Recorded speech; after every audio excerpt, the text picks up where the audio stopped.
Tangu enzi za kale, babu na bibi zetu walitazama angani, nuru ndogo inayong'aa karibu na jua, kabla ya alfajiri na mara tu baada ya machweo. Warumi walimuita kwa jina la mungu wao wa mbio. Sisi katika enzi hii tunaiita Zebaki, sayari ya kwanza katika mfumo wetu wa jua. Lakini hapa kuna jambo la ajabu. Ingawa tumeijua kwa maelfu ya miaka na ingawa imebebwa katika mwanga mkali kabisa wa jua, Zebaki ndio sayari ya mawe iliyochunguzwa kidogo kuliko zote. Katika historia yote ya safari zetu za angani, ni vyombo viwili tu vilivyowahi kufika katika sayari hii. Kwa nini? Je, ni sayari isiyovutia au kuna kitu kinachoificha? Karibu katika Afrika Imara. Leo tuende pamoja tukafumbue siri ya sayari yetu ya Zebaki. Ukiitazama Zebaki kwa mara ya kwanza, utafikiria ni mwezi wetu. Ina mashimo mengi, yani kreta, na tambarare za giza, dalili kwamba imekaa bila mabadiliko ya kijiolojia kwa mabilioni ya miaka. Lakini Zebaki ni ya kuvutia zaidi kuliko mwezi, kwa sababu ina rangi. Sio kijivu pekee, bali mchanganyiko wa beiji, krimu na vivuli vya kahawia. Zebaki imeundwa kwa takriban 70% ya metali na 30% tu ya mawe ya silikati. Yaani ni sayari ya chuma zaidi kuliko mawe. Kwa sababu hiyo, msongamano wake ni wa pili kwa ukubwa katika mfumo mzima wa jua, gramu 5.427 kwa kila sentimita ya ujazo, ukifuatiwa na dunia hii yetu. Lakini kwa sababu ni ndogo, mvuto wake wa uso ni mita 3.7 kwa sekunde mraba tu. Kwa hivyo, ukiwa na uzito wa kilo 70 hapa duniani, juu ya uso wa Zebaki utakuwa na kama kilo 26 pekee. Mvuto huu ni karibu sawa na ule wa Mihiri, ingawa Mihiri ni sayari kubwa zaidi ukilinganisha na Zebaki. Hivyo, inakuambia jinsi Zebaki ilivyo na uzito uliojaa ndani yake. Kipengele cha kushangaza zaidi juu ya uso wake ni shimo kubwa linaloitwa Caloris Basin, lenye upana wa kilomita 1550.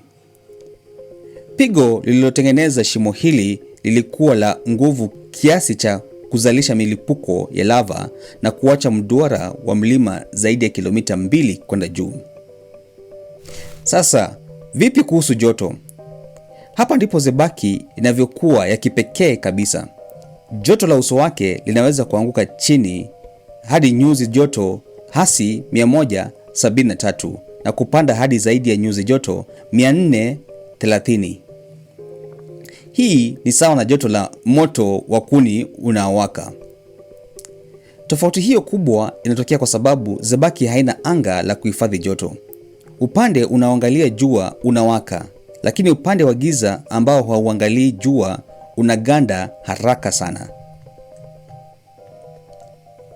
Kwenye nguzo la sayari hii, yani poles, joto halizidi nyuzi hasi 93.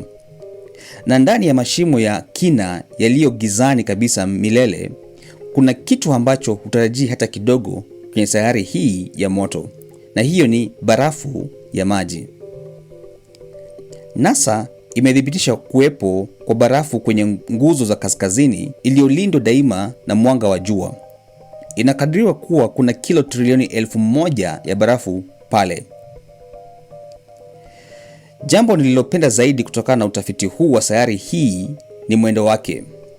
Zebaki huzunguka jua kwa siku 88 za dunia, lakini huzunguka mhimili wake wenyewe kwa siku 59 za dunia. Hii inapelekea uwiano maalum ambao kwa kila mizunguko miwili ya jua ya sayari hii, Zebaki hujizungusha mara 3 kwenye mhimili wake. Matokeo ya uwiano huu husababisha jambo la kushangaza. Kama ungesimama juu ya Zebaki siku moja, kutoka mawio hadi mawio mengine, ingechukua miaka 2 ya Zebaki. mawio ni sunrise. Kwa hivyo inamaanisha ungeona jua likichomoza, lakini kadri linavyokaribia katikati ya bingu, yani utosini, jua hupunguza mwendo, kisha kwa muda hurudi nyuma, alafu unaendelea tena hadi machweo. Jua linarudi nyuma kwa sababu zebaki ina obiti yenye umbo la mviringo uliokunjwa zaidi kuliko sayari yoyote. Umbali wake kutoka kwa jua hubadilika kati ya kilomita milioni 46 na milioni 70. Karibu na jua zaidi, kasi ya kuzunguka jua huzidi kasi ya kujizungusha, na hapo jua huonekana kana kwamba linarudi nyuma. Jambo hili lilizua tatizo kubwa kwa wanaastronomia wa zamani, kwa kuwa walikuwa wakiona uso ule ule kila walipopata nafasi ya kuitazama. Waliamini kwa miaka mingi kuwa zebaki imefungwa upande mmoja kuelekea jua, kama mwezi wetu unavyotuonyesha uso ule ule miaka nenda miaka rudi.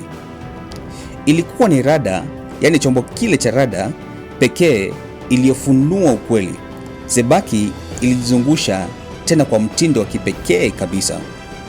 Mwinamo, yani tilt wa mhimili wake ni karibu sufuri kabisa.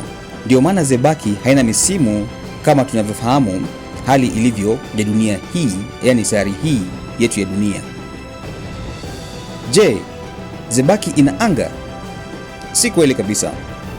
Ina kitu kinachoitwa exosphere, tabaka jembamba mno la chembe ambazo hazigusani hata kidogo. Upepo wa jua unapogonga sayari hii unang'oa chembe hizi na kuziacha zikitiririka angani na kutengeneza mkia kama wa nyota inayowaka.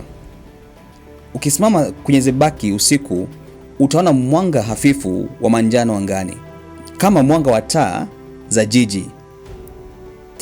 Zebaki ina uwanja wa sumaku, na hili ni jambo la kushangaza, kwani ni kitu ambacho hata mihiri haina. Ni dhaifu, takriban 1% tu ya nguvu ya uwanja wa sumaku wa dunia, lakini bado una nguvu ya kutosha kugeuza ama kuathiri sehemu kubwa ya upepo wa jua. Wanasayansi wanaamini unazalishwa na kiini cha chuma kilichoyeyuka ndani ya sayari hii, kinachoendelea kuwa na moto kutokana na nguvu za mvuto wa jua zinazoivutia kwa kuibana zebaki kila inapozunguka. Kama zebaki ndiyo sayari iliyo karibu nasi kwa wastani, kwa nini tumefika kule mara 2 pekee? Sababu ni kuwa sayari hii iko katika mojawapo ya sehemu ngumu kabisa kufika. Chombo chochote kinachoelekea zebaki kinavutwa na mvuto mkubwa wa jua, kikiendelea kuongeza kasi zaidi na zaidi. Kukipunguza mwendo ili kiingie kwenye obiti ya zebaki kunahitaji mafuta mengi mno. Ni kama kuogelea kwenda juu kwenye maji ya mto wenye kasi. Kwa miaka mingi hakuna aliyejua jinsi ya kufanya hivi. Hadi mwaka wa 1985 mtaalamu mmoja aitwaye Chen Wanyen alipogundua njia ya hila. Badala ya kwenda moja kwa moja, chombo kikizunguka jua mara 15 kikipitia dunia mara 1, Zuhura mara 2 na zebaki yenyewe mara 3, kikitumia mvuto wa sayari hizo kupunguza kasi taratibu. Hii ni safari ya kilomita bilioni 7.9 ambayo huchukua muda wa miaka 6.5. Kutumia njia hii, NASA ilirusha chombo walichokiita Messenger mwaka wa 2004. Kilikuwa kidogo, urefu wa mita 1.8 pekee.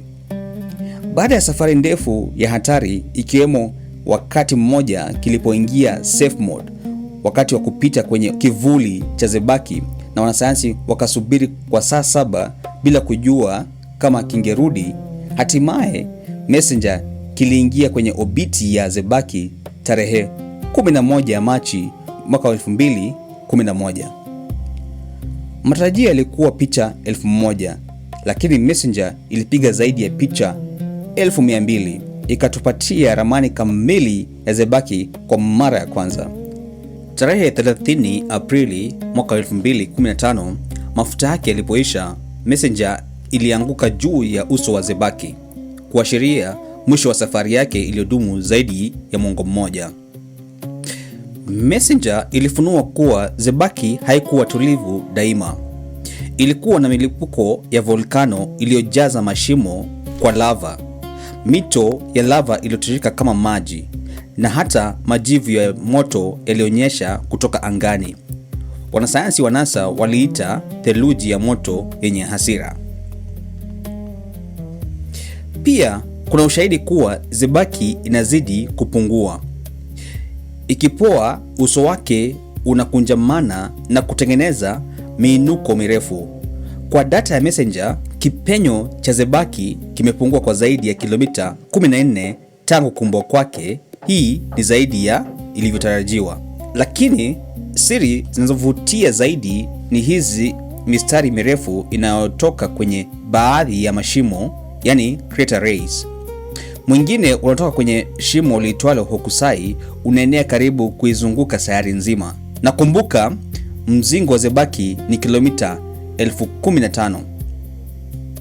Kwa miaka mingi wanasayansi walishindwa kuelewa jinsi mistari hii inavyotengenezwa, hadi mwaka wa 2018 ilipogunduliwa kuwa siri yake ni jinsi uso ulivyo na ukwaruzo. Kuna siri moja ambayo bado haijawahi tatuliwa kabisa, eneo liitwalo Pantheon Foci, mstari unaotoka katikati kama kioo kilichopasuka. Hakuna mahali pengine kwenye Zebaki tunapoona mpasuko wa namna hii. Pengine ni matokeo ya volkano iliyosukuma kutoka ndani. Hadi leo hatujui kwa hakika.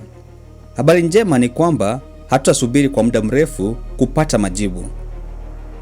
Chombo kipya cha Ulaya na Japani kiitwacho Bepi Colombo kiko njiani sasa hivi na kinatarajiwa kuingia kwenye obiti ya Zebaki mwezi wa Novemba mwaka huu wa 2026. Kitakapofika, kitafafanua zaidi kuhusu usumaku yake, jiolojia yake na siri zake zilizosalia. Kwa sasa Zebaki inadumu ikiwa imeoka katika tanuri lake la jua. Imesimama pale kwa mamilioni ya miaka na itasimama kwa mamilioni mengine, ikipambana na kila kitu jua linachoirushia. Mazingira yake makali yanafanya iwe ngumu kuifikia, lakini hakuna ubishi kuhusu usahimilivu wake. Unaonekana katika uzuri wake uliojaa mashimo na makovu ya zamani.